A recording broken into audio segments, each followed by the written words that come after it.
మరోసారి ప్రేమ సందేశం కార్యక్రమం చూస్తున్న సోదరి సోదరులందరికీ మన ప్రభు అయిన యేసుక్రీస్తు వారి మహిమ కలిగిన పేరు మీద వందనాలు తెలియజేస్తూ ఉన్నాను. దేవుని కృపయందు మీరందరూ క్షేమంగా ఉన్నారని నేను తలంచుతూ ఉన్నాను. మీ ప్రేయర్ రిక్వెస్ట్లు మాకు రాస్తున్నటువంటి వారి కోసం మేము ప్రార్థన చేస్తూ ఉన్నాం. మా యొక్క వెబ్సైట్ దర్శించండి. బైబిల్ స్టడీ చేయటానికి కావలసినటువంటి అనేక రకాలైనటువంటి రిసోర్సెస్ మా వెబ్సైట్లో మీకు అందుబాటులో ఉన్నాయి. www.drpaul.org. అదేవిధంగా యూట్యూబ్లో మా ఛానల్లో ఇప్పటికే 350 ప్రేమ సందేశం ఎపిసోడ్లు మేము పెట్టాము. వీటిని మీరు వినండి. అదేవిధముగా కొత్త సందేశాలు కూడా మీరు చూస్తూ ఉండండి. ఇంగ్లీష్లో ఈ సందేశాలు వినేవారి కోసము ఒక ఛానల్ కూడా మొదలుపెట్టాం. ఈ ఛానల్లో కూడా మీరు దేవుని యొక్క వాక్యము వినవచ్చు. ఈరోజు ప్రకటన గ్రంథము 1వ అధ్యాయములో నుండి ఒక ప్రేమ సందేశం మీకు అందించాలని నేను ఆశపడుతూ ఉన్నాను. ప్రకటన గ్రంథములో మీరు చూస్తే 1వ అధ్యాయములో కొన్ని వచనాలు నేను చదువుతాను. యేసుక్రీస్తు తన దాసులకు కనపరచుటకు దేవుడాయనకు అనుగ్రహించిన ప్రత్యక్షత. ఈ సంగతులు త్వరలో సంభవింపనై ఉన్నవి. ఆయన తన దూత ద్వారా వర్తమానము పంపి తన దాసుడైన యోహానుకు వాటిని సూచించెను. అతడు దేవుని వాక్యమును గూర్చి యేసుక్రీస్తు సాక్ష్యమును గూర్చి తాను చూచినంత మట్టుకు సాక్ష్యమిచ్చెను. సమయము సమీపించినది గనుక ఈ ప్రవచన వాక్యములు చదువువాడును వాటిని విని ఇందులో రాయబడిన సంగతులను గైకొనువారును ధన్యులు. ప్రకటన గ్రంథమా, రెవల్యూషన్ అని మనం అంటాం. ప్రకటన అనేదానికన్నా ఈ ప్రత్యక్షత అనే మాట ఈ పుస్తకానికి సరైంది. ఎవరి ప్రత్యక్షత? ఇది ప్రభువైన యేసుక్రీస్తు యొక్క ప్రత్యక్షతగా చెప్పబడింది. ఈ ప్రకటన గ్రంథాన్ని చాలామంది నిర్లక్ష్యం చేస్తారు. ఈ ప్రపంచాన్ని మీరు గమనిస్తే చాలామంది మనుషులందరూ చాలా మంచివారు, వారికి రక్షణ అక్కరలేదు, దేవుడు అక్కరలేదు అనేవాళ్ళు కోటాను కోట్ల మంది మనకు కనిపిస్తారు. అదే విధముగా అనేక రకాలైనటువంటి మతాలు ఈ ప్రపంచంలో ఉన్నాయి. ఏ మతమైనా కూడా దేవుని వద్దకే నడిపిస్తుంది అని నమ్మేవారు కూడా మనకు ఎంతోమంది కనిపిస్తూ ఉన్నారు. వారందరూ యేసుక్రీస్తు ప్రభువు తిరిగి ప్రత్యక్షమవుతాడు అనే సత్యాన్ని నిర్లక్ష్యం చేస్తారు. వారు దానిని నమ్మరు. యేసుక్రీస్తు ఆయన ఒక చరిత్రలో జీవించిన వ్యక్తి మాత్రమే. ఆయన చనిపోయాడు, ఆయన కొన్ని బోధలు చేశాడు, ఆయన ఒక మతం స్థాపించాడు, అంతవరకే ఆయన పరిధి అని వారు అనుకుంటూ ఉంటారు. చాలామంది క్రైస్తవులు కూడా అదే విధంగా నమ్ముతూ ఉంటారు. యేసుక్రీస్తు ఆయన దేవుని చేత పంపబడిన వాడు, కొన్ని బోధలు చేసి వెళ్ళిపోయాడు. ఆ బోధలు ఈరోజు కొంతవరకు మనము ఫాలో అయితే మంచిదే అని వారు అనుకుంటూ ఉంటారు. అయితే యేసుక్రీస్తు తిరిగి రాబోతూ ఉన్నాడు.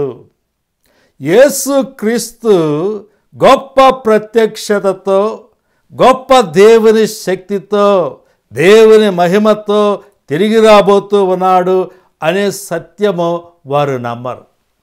ఆ సత్యాన్ని మనకు బోధించేదే ఈ ప్రకటన గ్రంథం. అందుకనే ఈ ప్రకటన గ్రంథాన్ని మనము జాగ్రత్తగా ధ్యానం చేయాలి. మీరు చూడండి, 3వ వచనంలో ఏమంటా ఉన్నాడంటే, సమయము సమీపించినది గనుక ఈ ప్రవచన వాక్యములు చదువువాడును వాటిని విని ఇందులో రాయబడిన సంగతులను గైకొనువారును ధన్యులు. You are blessed. ఎప్పుడు ఈ బ్లెస్సింగ్స్ ఎప్పుడు వస్తాయి? సమయము సమీపించినది గనుక ఈ ప్రవచన వాక్యాలు చదివేవాళ్ళు ధన్యులు. వాటిని విని ఇందులో రాయబడిన సంగతులను గైకొనువారు ధన్యులు. ఈ ప్రకటన గ్రంథం చదివితే మనకు బ్లెస్సింగ్స్ వస్తాయి. ఎందుకంటే అందులో రాయబడినటువంటి సంఘటనలు ఈ ప్రపంచానికి జరగబోతూ ఉన్నాయి.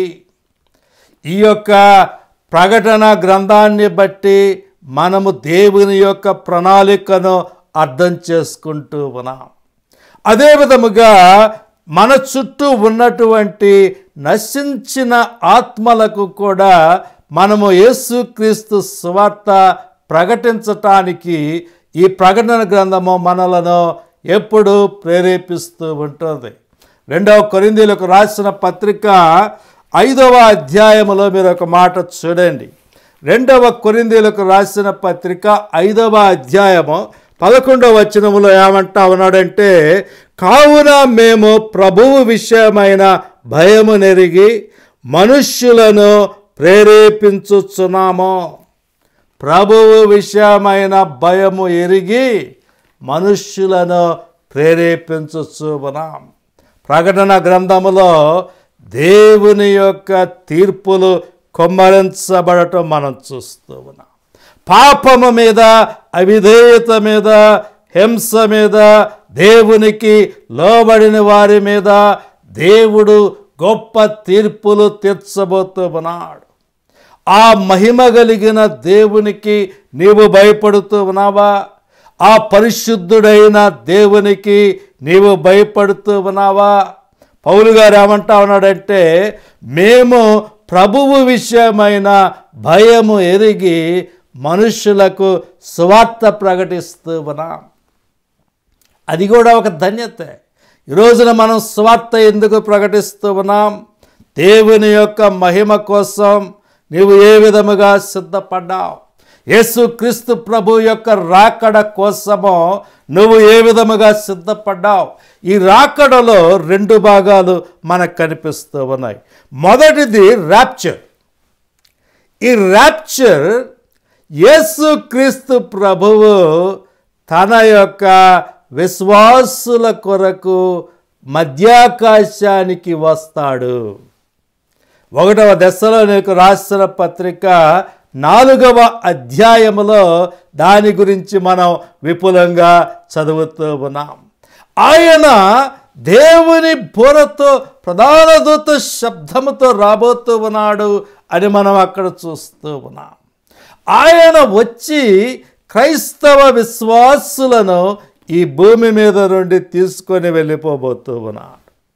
ఆ తర్వాత 7 ఏండ్ల శ్రమలు జరగబోతూ ఉన్నాయి.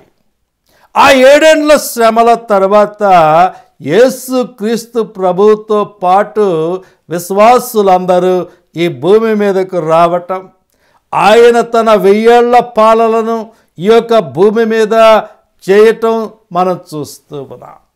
కాబట్టి ఆ విధమైనటువంటి ప్లాన్ దేవునికి ఉంది, ప్రపంచ నాయకులకు లేదు. ఈ రోజున అమెరికా అధ్యక్షుడు డొనాల్డ్ ట్రంప్ గారు ఏమంటా ఉన్నాడు? ఇస్రాయేలు దేశంలో గాజా ప్రాంతాన్ని మేము తీసుకుంటాం, ఆ ప్రాంతాన్ని మా అమెరికా ప్రభుత్వం ఆధీనంలో పెట్టుకుంటామంటూ ఉన్నాడు. ఈ యొక్క గాజా ప్రాంతం కానివ్వండి, ఇస్రాయేలు దేశము కానివ్వండి, అన్యజనులు ఎప్పుడు ఇదిగో నేను ఈ పని చేస్తాను, ఆ పని చేస్తాను, ఇస్రాయేలు దేశాన్ని ఆక్రమించుకుంటాం, అలాంటి ప్లాన్స్ అన్ని వాళ్ళు చేస్తూ ఉంటారు.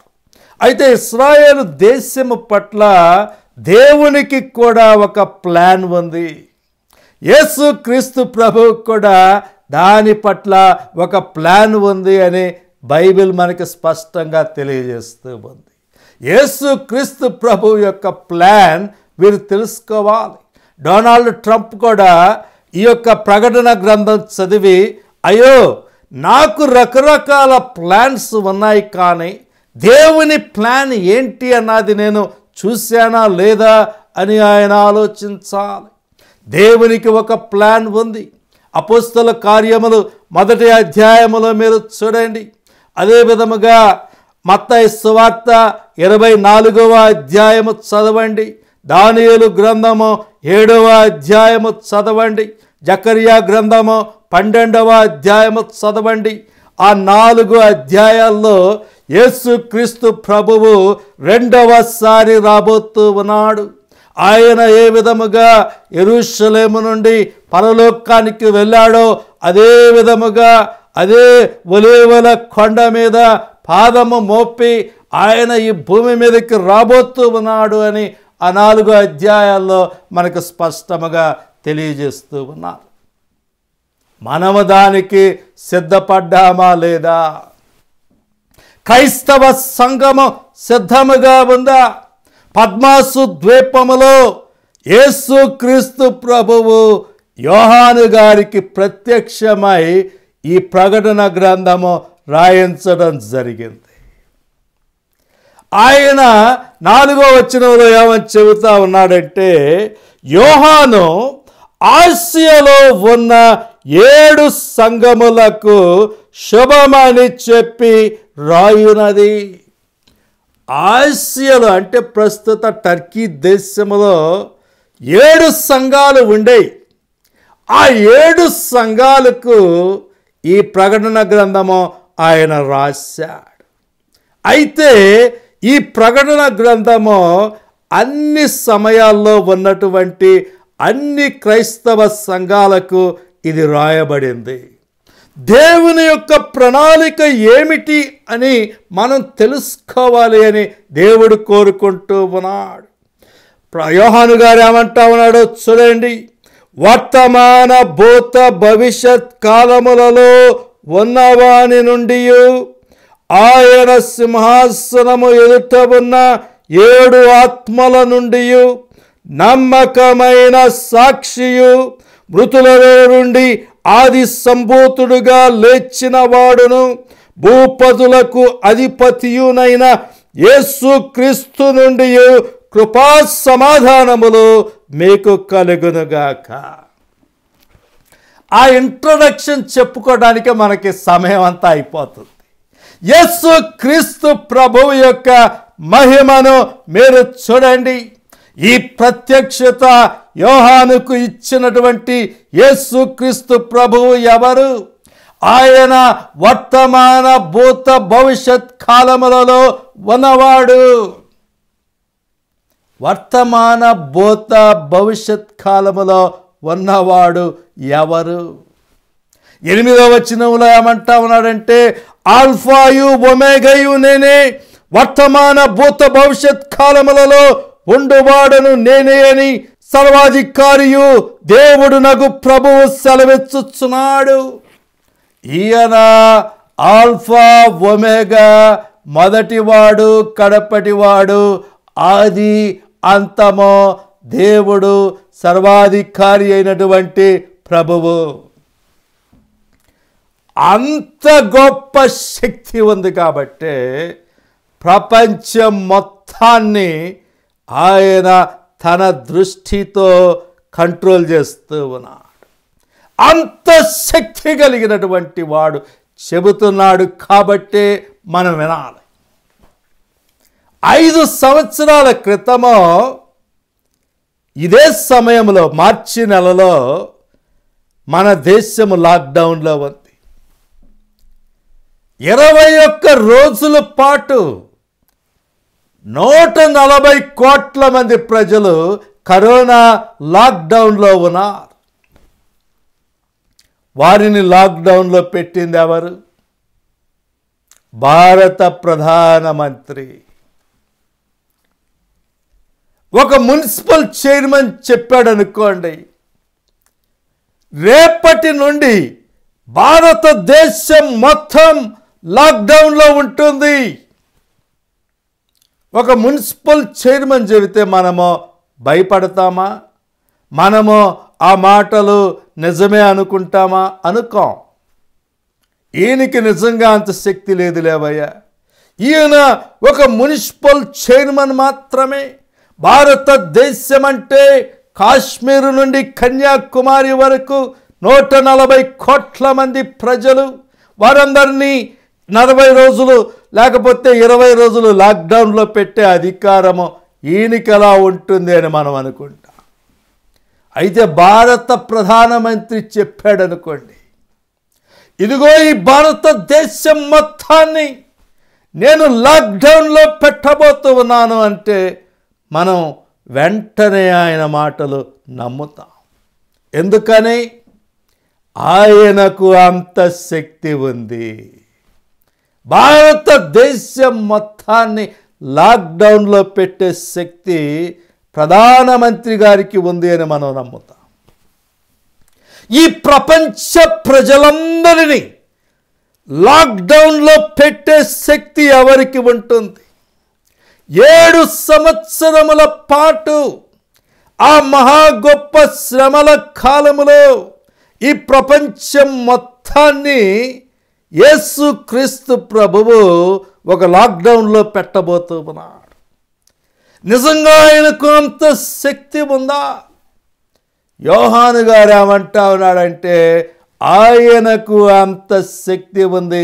ఎందుకంటే ఆయన దేవుడు కాబట్టి.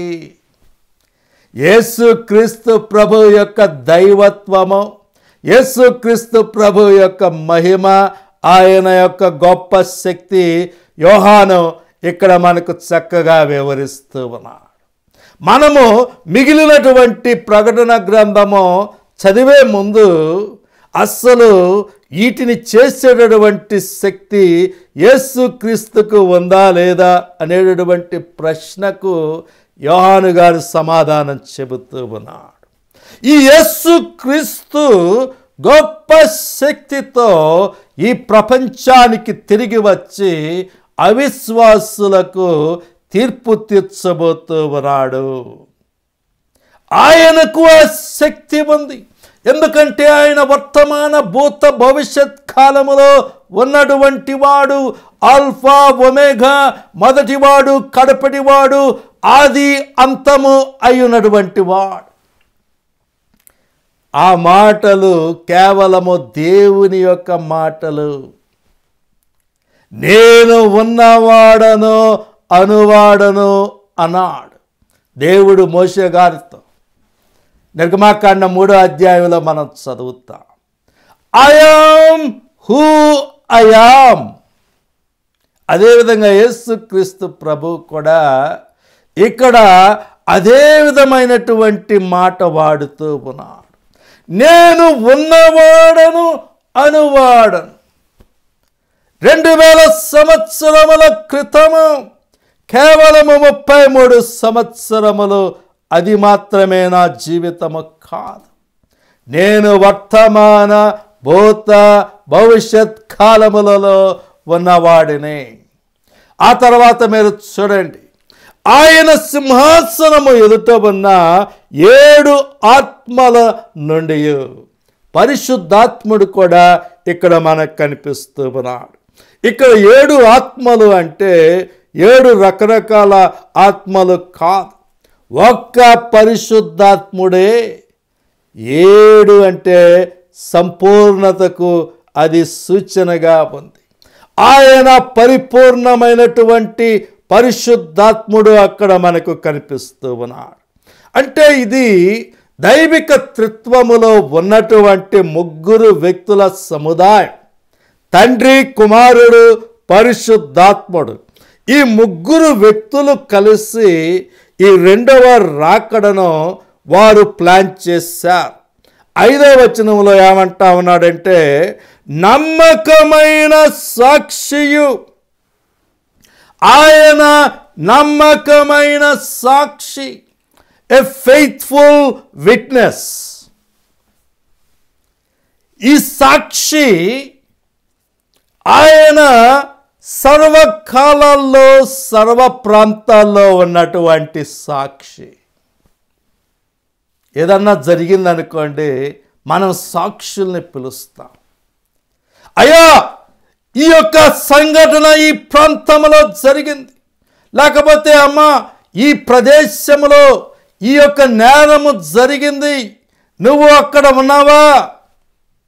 ఆ సాక్షులు ఏమంటారు? నేను అక్కడ ఉన్నానండి. ఎంతసేపు ఉన్నావు? నేను 15 నిమిషాలు ఉన్నానండి. 2 గంటలకు ముందు ఏం జరిగింది? వాళ్ళు ఏమంటారు? అయ్యో 2 గంటలకు ముందు నేను లేనండి, నేను అక్కడ ఏం జరిగిందో ఆ 15 నిమిషాల్లో జరిగింది మాత్రమే నేను చెప్పగలనండి అని వారంటారు. మిగిలిన ఏ రకమైనటువంటి సాక్షి అయినా ఆ విధముగా కొంత కాలానికి మాత్రమే, కొంత ప్రాంతానికి మాత్రమే వారు పరిమితమైనటువంటి వారు. అయితే యేసుక్రీస్తు ప్రభువు ఆయన గొప్ప సాక్షి. ఆయన ఒక కాలానికి పరిమితమైనటువంటి వాడు కాదు, ఒక దేశానికో ఒక ప్రాంతానికో పరిమితమైనటువంటి వాడు కాదు. సర్వయుగాల్లో ఉన్నటువంటి వాడు, సర్వ ప్రాంతాల్లో ఉన్నటువంటి వాడు. కాబట్టి ఆయన దేని గురించైనా సరే సాక్ష్యము చెబితే దాన్ని మనం నమ్మాలి. దేవుని స్వభావం ఇది, దేవుడు ఎలా ఉంటాడు అని యేసుక్రీస్తు ప్రభు చెబితే నమ్మో. ఎందుకంటే ఆయన నమ్మకమైన సాక్షి. దేవదూతలు ఎలా ఉంటారు, దేవదూతల స్వభావం ఎలా ఉంటుంది అని యేసుక్రీస్తు ప్రభు చెబితే నమ్మో. ఎందుకంటే ఆయన నమ్మకమైన సాక్షి. పరలోకం ఈ విధంగా ఉంటుంది, పరలోకములో ప్రజలు ఈ విధంగా జీవిస్తారు అని యేసుక్రీస్తు ప్రభు చెబితే నమ్మో. ఎందుకంటే ఆయన నమ్మకమైన సాక్షి. నరకం ఈ విధంగా ఉంటుంది, నరకములో ప్రజలు ఈ విధముగా యాతన చెందుతారు అని యేసుక్రీస్తు ప్రభు చెబితే నమ్మో. ఎందుకంటే ఆయన నమ్మకమైన సాక్షి. అదే విధముగా ఈ ప్రపంచ భవిష్యత్తు ఎలా ఉంటుంది అని యేసుక్రీస్తు ప్రభు చెబితే నమ్మో. ఎందుకంటే ఆయన నమ్మకమైన సాక్షి. ఇశ్రాయేలు దేశం యొక్క భవిష్యత్తు ఈ విధంగా ఉంటుంది, లేకపోతే క్రైస్తవ సంఘం యొక్క భవిష్యత్తు ఈ విధముగా ఉంటుంది, అవిశ్వాసుల యొక్క తీర్పులు ఈ విధముగా ఉంటాయి అని యేసుక్రీస్తు ప్రభు చెబితే ప్రతి మాట నమ్మో. ఎందుకంటే ఆయన నమ్మకమైన సాక్షి. ఆయన చెప్పే మాటల్లో ఒక్క మాట కూడా అబద్ధం ఉండదు, ఒక్క మాటలో కూడా అసత్యము ఉండదు. ప్రతి మాటలో ఆయన దేవుని యొక్క సత్యమును మనకు చెప్పేటటువంటి నమ్మకమైన సాక్షిగా కనిపిస్తూ ఉన్నాడు. ఆయన మరణాన్ని ఈ ప్రపంచం పట్టించుకోపోవచ్చు. అయితే మనము ప్రభువు దినము రోజున ఆయనను జ్ఞాపకం చేసుకుంటూ ఉన్నాం, ఆయన మరణాన్ని జ్ఞాపకం చేసుకుంటూ ఉన్నాం. అయితే ఈ లోకస్తులు ఆ విధముగా ఉండారు. యేసుక్రీస్తు ప్రభు తిరిగి వచ్చినప్పుడు వారి పరిస్థితి ఏమిటి? విశ్వాసులు యాజకులుగా ఉన్నారు, దేవునిని ఆరాధించేవారుగా ఉన్నారు, వారు రాజ్యము చేసేవారుగా ఉన్నారు. యేసుక్రీస్తు ప్రభు తిరిగి వచ్చినప్పుడు విశ్వాసులందరూ ఆయనతో పాటు ఈ లోకాన్ని పాలించేవారుగా ఉన్నారు. అయితే ఆ విశ్వాసులు ఏ విధంగా ఉన్నారో మీరు చూడండి. 7వ వచనములో మీరు గమనిస్తే, ఇదిగో ఆయన మేఘారూఢుడై వచ్చుచున్నాడు, ప్రతి నేత్రము ఆయనను చూచును, ఆయనను పొడిచిన వారును చూచెదరు, భూజనులందరూ ఆయనను చూచి రొమ్ము కొట్టుకొందరు. ఆయన మేఘారూఢుడై వచ్చుచున్నాడు, ప్రతి నేత్రము ఆయనను చూచును, ఆయనను పొడిచిన వారును చూచెదరు. ఆయన 2000 సంవత్సరముల క్రితము పొడవబడ్డాడు కదా, మరి ఈ రోజున వారు ఎక్కడ ఉన్నారు అని మీరు అడగవచ్చు. సర్వయుగాల్లో యేసుక్రీస్తు ప్రభును తిరస్కరించే ప్రతి వ్యక్తి ఆయనను పొడిచిన వాడే. సర్వయుగాలలో ఆయన యొక్క మహిమను తిరస్కరించిన ప్రతి వ్యక్తి ఆయనను పొడిచిన వ్యక్తే. వారందరూ ఏం చేస్తామన్నారు? భూజనులందరూ ఆయనను చూచి రొమ్ము కొట్టుకొందరు. వారందరూ రొమ్ములు బాదుకుంటారు యేసుక్రీస్తు ప్రభువును చూసి. ఎందుకంటే ఆయన వారు ఊహించిన విధముగా లేడు.